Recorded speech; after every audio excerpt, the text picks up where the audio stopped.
Salut les filles, ça va bien? Oui, ben oui. Ouais. Aujourd'hui, on a Oui. le thème de l'émission qu'on va avoir pour la répétition pour le tournage de l'émission numéro 7 qui va avoir lieu le 10 mai, vous savez. On va avoir en plus notre invité spécial, le ministre de l'Éducation, Jean-François Roberge. Hein. On va se pratiquer pour ça. Donc, l'enseignement à distance. Là, je vous préviens tout de suite, les filles, on a 20 minutes parce que je sais que certaines de vous ont des contraintes, puis la garderie et tout ça. Fait que là, premièrement, ce qui va être important dans notre réunion, c'est qu'on va déjà préparer notre dynamisme, hein, parce qu'on sait que c'est important pour nos spectateurs. Hein. Alors, ça va être important, on va parler de ce qui existe déjà dans le milieu au niveau de l'enseignement à distance. On va parler des arguments en faveur, en défaveur, puis on va parler des outils et recommandations. Ça va être important aussi qu'on nomme nos sources fiables hein, pour nos chers téléspectateurs, téléspectatrices. Les entrevues, je sais qu'il y en a certaines de vous là, qui ont fait des entrevues, ça va être pertinent de les regarder, là, si on les garde dans le montage ou pas, là, ou on va regarder ça. Puis qui va dire quoi aussi là, au niveau de l'émission. On va commencer par les entrevues. C'est qui entre vous qui avait vu ces gens-là? Moi, je vais en interviewer une. Une, OK.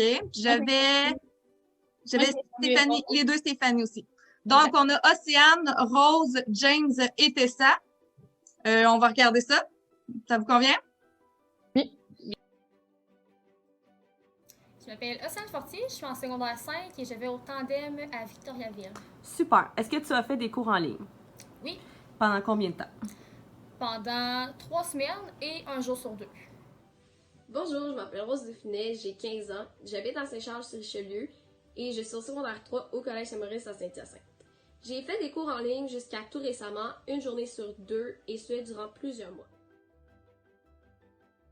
Est-ce que tu y as vu des avantages? Oui, on avait plus de temps pour faire nos devoirs, pour nos travaux. Et on avait plus de sommeil aussi, on se levait plus tard le matin. Aussi, durant les pauses, les dîners, on peut faire ce qu'on veut. Puis, surtout, le meilleur, c'est qu'on n'a pas besoin de porter le masque. Oui. Le son est pas toujours bon. L'enseignement peut couper aussi pendant qu'elle explique de la matière importante. On est moins concentré, puis on est moins motivé aussi pendant nos études, nos examens. Premièrement, nous, les élèves en général, on aime aller à l'école pour voir nos amis. Avec les cours en ligne, on n'a pas le côté social que les cours en présentiel nous apportaient. Aussi, c'est très difficile de se concentrer, notamment parce que il y a beaucoup de bruit dans la maison ou encore notre cellulaire, notre iPad est pas très loin. Mais avec tout ça, je crois que qu'est-ce qui est le plus difficile, c'est lorsque les profs nous apprennent de la nouvelle matière en ligne. Parce qu'on va pas se le cacher, la concentration puis l'écoute est vraiment pas à son meilleur. Pour terminer, la formule d'enseignement que j'ai préférée, c'est le fait que les enseignants utilisent leurs cours en présentiel pour nous enseigner la nouvelle matière ou faire leur examen, puis qu'ils utilisent les cours en ligne, soit pour finaliser la nouvelle matière et donner des périodes d'exercice. Merci nécessairement. Les enseignants continuent vraiment leur enseignement normal comme si on était en classe. Donc, il n'y a pas vraiment de formule différente. Merci beaucoup de ta participation. Merci. Quel est le niveau scolaire de votre enfant ou de vos enfants qui ont eu l'enseignement à distance? Ma petite Tessa, elle est au deuxième année du primaire. Et puis, mon fils Liam, il est à la maternelle 4 ans. D'accord. Et durant la pandémie, est-ce que vous avez eu à vous absenter du travail pour que vos enfants pour garder vos enfants à la maison? Non, pas vraiment. Moi, j'ai la chance d'avoir un poste de nuit. Alors, on a une dynamique qui est quand même assez rock'n'roll. J'ai un poste de nuit, alors on arrive à s'arranger de ce côté-là. Parfait. Vos enfants ont eu accès à l'enseignement à distance? Oui. Oui. Est-ce qu'il y a une formule d'enseignement qui a été utilisée par une des deux enseignantes ou les deux enseignantes qui vous ont particulièrement plu? Oui, j'ai bien aimé les trousses pour les enfants, les programmes qu'ils avaient. Ils avaient des programmes qui étaient déjà prédestinés. Pour les deux enfants? Non, surtout pour mon fils, le plus petit. Non, c'était bien organisé dans la mesure des choses. C'est sûr que, côté social, les enfants, ils voyaient pas leurs amis, Ça, c'était peut-être un peu le downside, c'était peut-être qu'est-ce qu'il y avait de moins intéressant pour les enfants. Mais il y avait plein d'avantages. On passait plus de temps avec nos enfants. Les lunchs, c'était à la maison. Le moyen de transport aussi, bon, on n'avait pas besoin de les amener à l'école, alors bon, on passait plus de temps à la maison avec les enfants. Moins d'heures d'autobus. Moins d'heures d'autobus, tout ça. C'est plus le côté social, ils ne voyaient pas leurs amis et puis tout ça, ça c'est sûr que... Je vous remercie beaucoup, Monsieur James Sotomé, papa de Tessa et Liam. Comment t'appelles-tu? Je m'appelle Tessa. Et en quelle année? Sotomé. Tessa Sotomé. Et en quelle année es-tu? En 2e année. Et quel est le nom de ton école? L'école Saint-André. Saint-André. Et c'est dans quelle ville, ça? À Grimby. Grimby. Dis-moi, Tessa, est-ce que tu as déjà suivi des cours en ligne à distance? Oui. Oui. Est-ce que tu as aimé ça? Pas vraiment. Pourquoi n'as-tu pas aimé ça? Déjà parce que les cours en ligne, c'est un peu plate, là.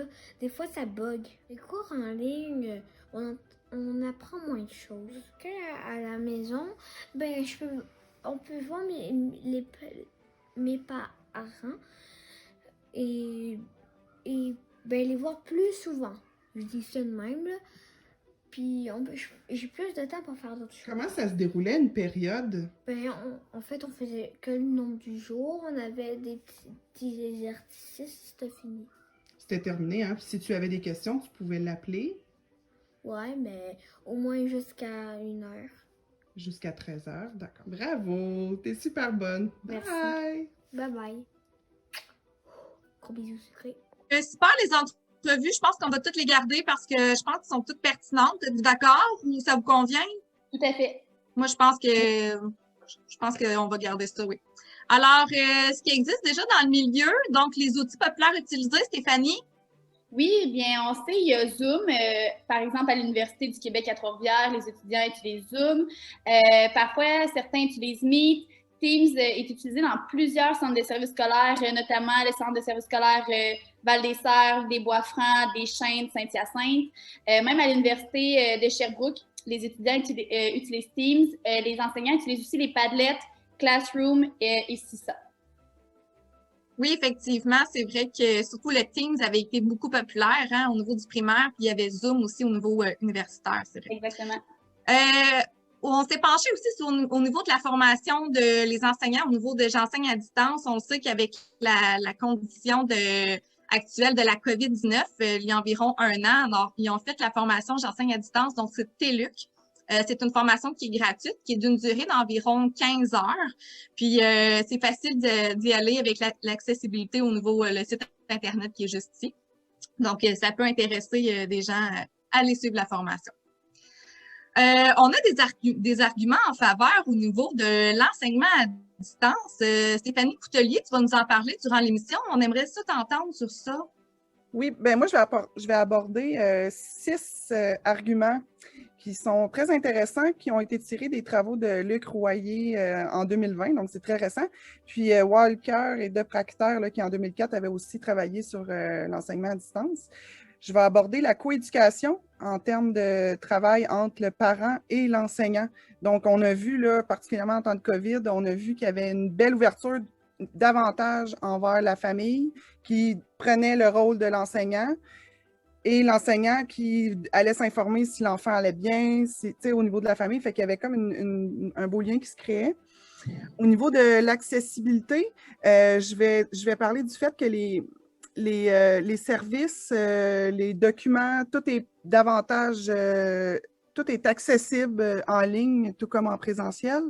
Ensuite, au niveau de la flexibilité de l'enseignement, ici, là, c'est vraiment, on a remarqué que quand on fait de l'enseignement à distance en ligne, l'enseignant a une certaine flexibilité au niveau de ses approches. Puis, ça a des belles répercussions. On a vu des élèves qui ont augmenté considérablement leur niveau d'autonomie, qui a beaucoup favorisé des avantages pour eux, là, pour leurs apprentissages. Effet d'émulation, d'entraînement, d'entraide, ça, je vais aborder ça parce que beaucoup d'équipes qui sont formées en ligne avec des élèves qui ne se parlent pas en présentiel. Et là, on les voit ensemble, ça discute. Donc, il se crée comme une espèce de renforcement de ces relations-là. Neutralité de l'environnement, ça, c'est super pertinent que j'en parle parce que en présentiel, là, les conflits, les 92 tableaux d'ancrage, les vêtements de couleur, la température, tout ça, c'est toute la stimulation pour l'élève en classe qui, quand on bascule en enseignement à distance, c'est neutre. Hein? C'est un ordinateur, on est capable d'aller avoir au niveau de l'attention, on pense à tous nos élèves qui ont des difficultés d'attention, bel avantage. Et je vais terminer aussi avec accompagnement, supervision. Nos chercheurs ont sorti des chiffres très intéressants. Les enseignants sont beaucoup plus en mesure d'accompagner un nombre élevé d'élèves, de les superviser dans leurs travaux lorsqu'on mobilise les bons outils, qu'un nombre beaucoup plus élevé qu'en présentiel. Donc, ça va être les avantages que je vais aborder. Merci beaucoup, Stéphanie. Puis, quelle belle source fiable. J'adore ça. Les filles, on continue. Argument en défaveur. On a les deux modes. Bien sûr. Oui. Alors, je vais commencer par parler, comme premier argument en défaveur, de l'isolement des élèves.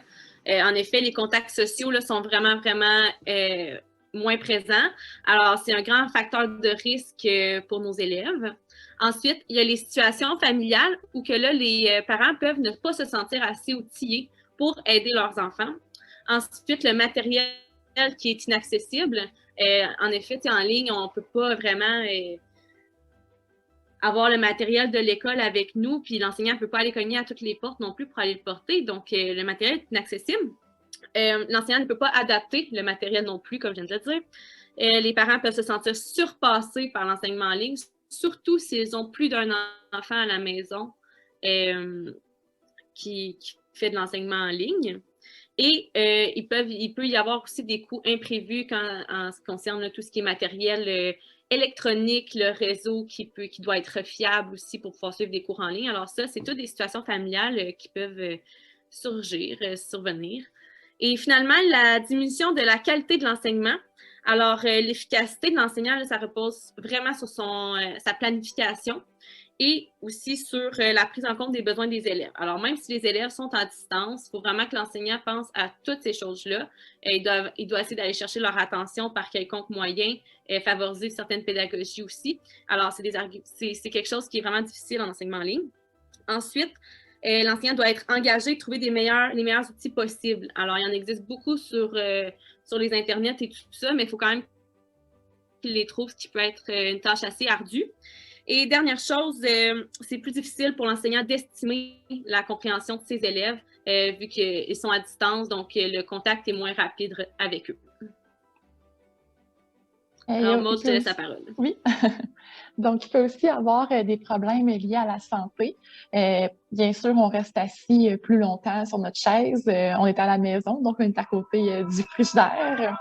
Puis, désolée, j'avais oublié de couper mon son sur mon cellulaire. Maud, on est en rencontre, ça serait le fun que tu fermes ton son, s'il te plaît. Oui, je m'excuse, je vais le fermer. Donc, je continue.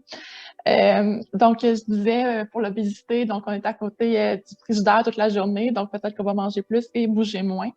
La santé oculaire, donc les enfants vont passer beaucoup de temps sur les écrans en dehors des heures de cours. On s'entend qu'il y en a beaucoup qui vont jouer aux jeux vidéo ou autres.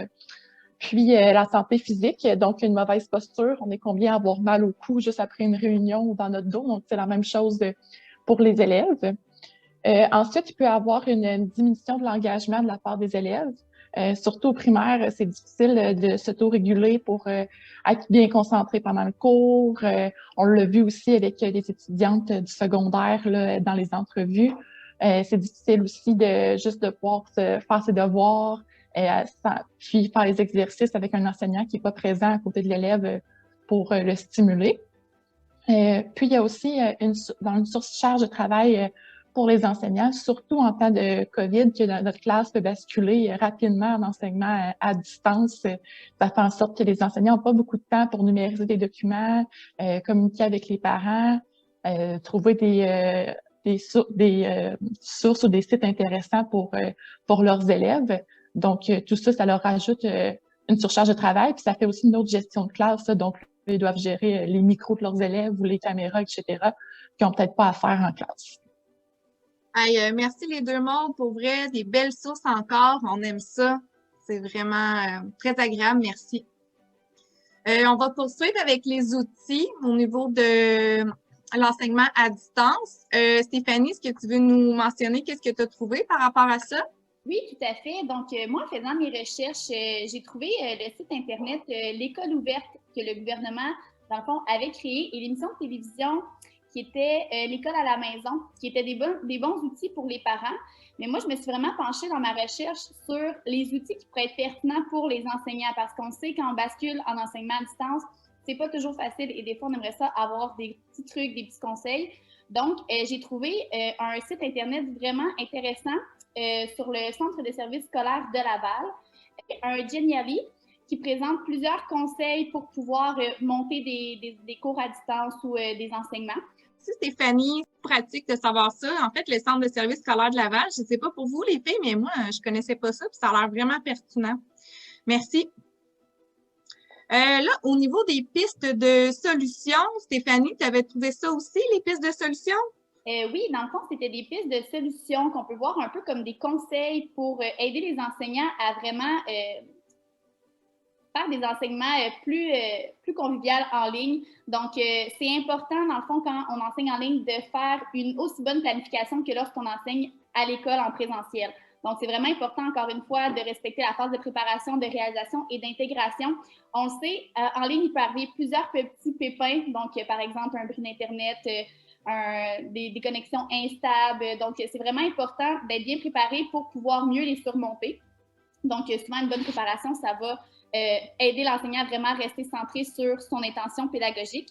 Puis aussi, selon l'Université d'Ottawa et selon le site Les ressources numériques, eh bien, il donnait plusieurs conseils pour faciliter l'enseignement en ligne. Donc, c'était vraiment de faire des enseignements d'avant-midi parce qu'il disait que les élèves ou les étudiants étaient beaucoup plus disponibles cognitivement.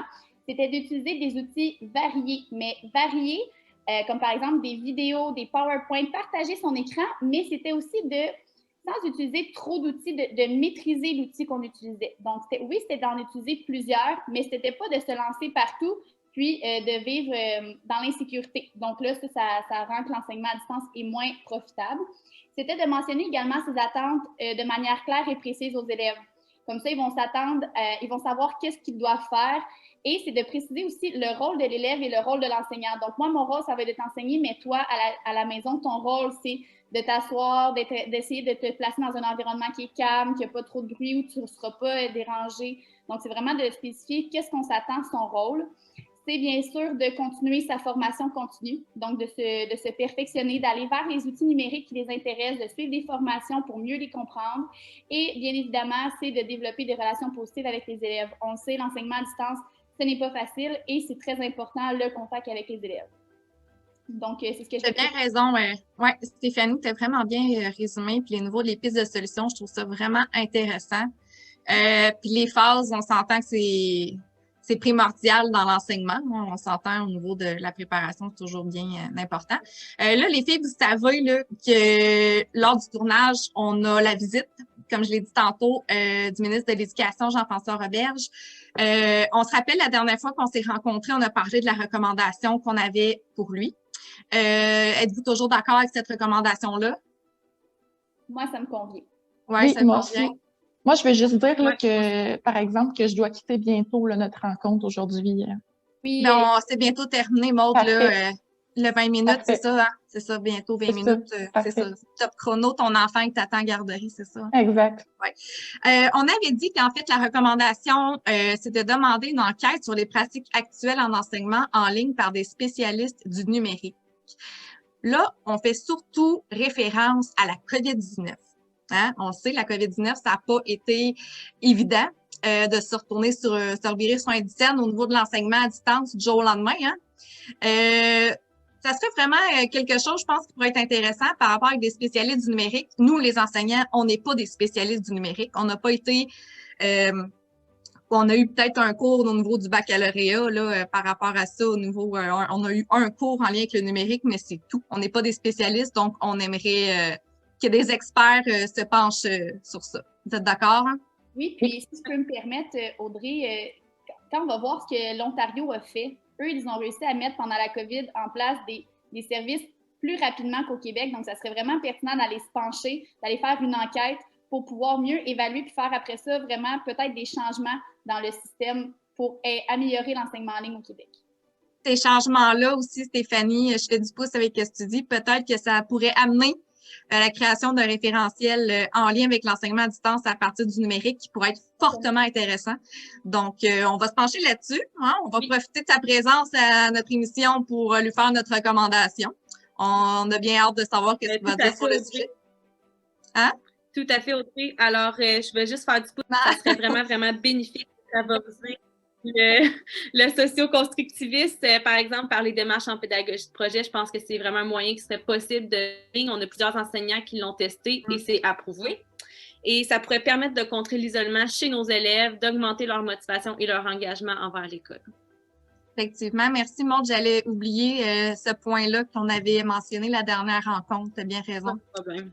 Le temps file, comme Maude l'a dit. Donc, les filles, on n'oublie pas, là, on est à la fin de la réunion. En fait, on a notre prochain tournage qui s'en vient, mais le prochain thème qui va s'en venir par la suite, c'est s'entraîner à faible coût à la maison. Hein? On sait que l'enseignement à distance, on bouge pas beaucoup. Donc, notre invité spécial, ça va être encore Jean-François Roberge. En fait, Jean-François Roberge, il nous a envoyé une vidéo, il va s'entraîner avec ses chats. Donc, c'est vraiment à faible coût. Donc, c'est vraiment intéressant. On va encore profiter de sa présence, là. Donc, merci les filles.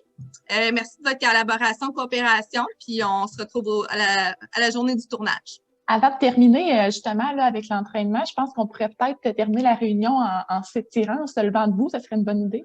Ben, t'as bien raison, Maude, hein? Sérieusement, là. Ouais. Je vais s'étirer les pieds un peu, là. Mais moi, je vais me lever un peu de ma chaise. Je vais bouger ma jambe comme ça. Ouais. Hey, ça fait tellement du bien, Maude, t'as bien raison. Ouais. Je me sens mieux maintenant. Bon, on se revoit, les filles. Salut! À la prochaine!